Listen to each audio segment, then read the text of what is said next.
Saotsika dia hiaraka mamaky ny teny soratra masina izay voasoratra ao amin'ny bokin'ny Salamo.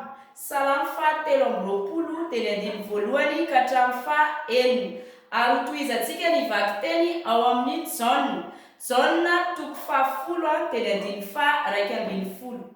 Rehefa hita ny soratra masina ao amin'ny bokin'ny Salamo dia vakintsika amin'ny anaran'i Jesosy Kristy Tompo. Ny titra hoe ny Tompo no mpiandry ahy. Ny Tompo no mpiandry ahy, tsy misy zava-mahory ahy. Mampandry ahy amin'ny ahi maitso izy. Mitondra ahy ho eo amoron'ny rano fialan-tsasatra izy.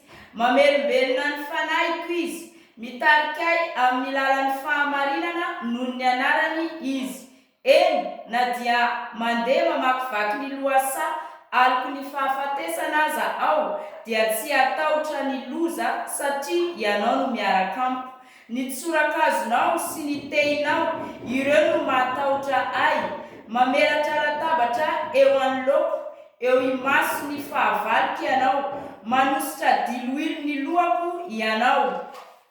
Ny kapaokako dia feno, eny tokoa fahasoavana sy famindrapo no anarakay amin'ny andro rehetra iainako. Dia hitoetra ao amin'ny tranon'ny Tompo aho amin'ny androko rehetra.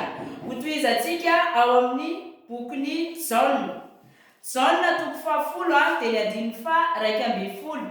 Amin'ny anaran'i Jesosy, izao no mpiandry tsara. Ny mpiandry tsara dia manolotra ny ainy, hamonjy ny ondriny. Amen.